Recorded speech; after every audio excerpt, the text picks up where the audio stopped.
Now here's how you plug a tire. It's really simple. It usually lasts a couple years. Sometimes they last forever. Jack up the car and rotate the wheel very slowly while looking for the offending screw or nail. I've already found the right one on this vehicle. Let's get to it. Actually, there's two. Holy crap.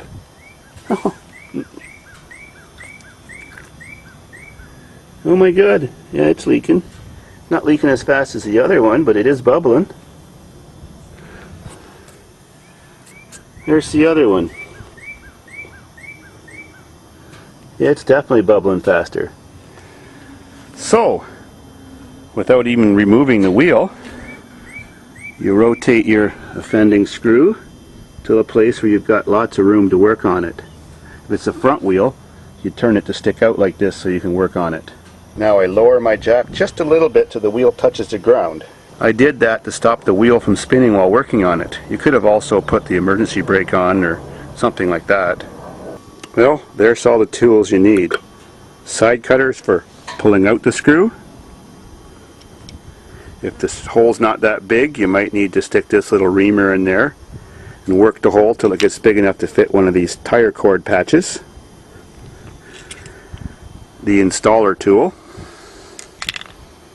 air nipple to refill the tire, and pressure gauge, and some rubber cement glue made for putting on patches and stuff. So I've removed the cord from the package, and now the tricky part. You have to put this end in your mouth and nibble it with your molars to flatten it out and make it wet. Just make the last little bit of it wet with spit.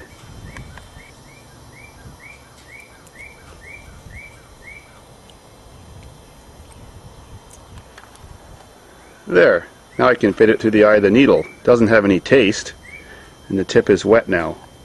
The wetness stops it from sticking to get it through that little hole.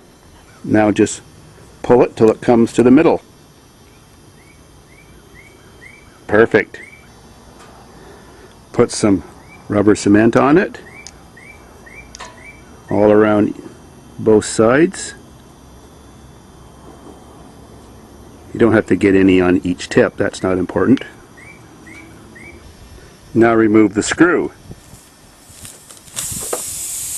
Who cares how much air it loses? Guess that used to be a drywall screw. Now since that's such a tiny hole, I got to stick the reamer in there and go back and forth a few times to make the hole a bit bigger.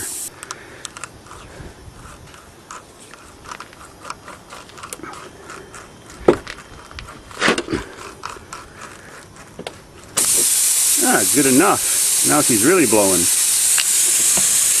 Now you stick this in.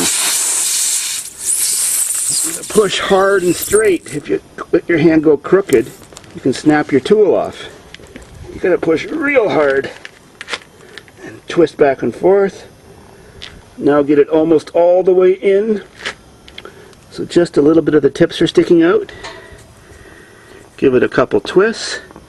Pull it backwards. And it releases, because this tool's got a little split there so it can open up. That's it. It's not even important to cut those off, but you can if you want. Your side cutters will work fine, or a razor blade, doesn't matter, or even a knife. Just refill the tire.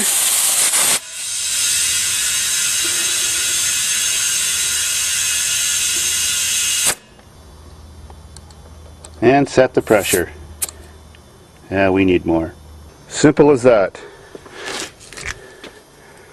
You get 5 of these in a package here in Canada, and they charge you $4.99 a Canadian Tire. Sounds a bit expensive, but sure does a good job. Now the only problem is when you're doing these repairs is sometimes you've got a hole on the corner of the tire or on the side.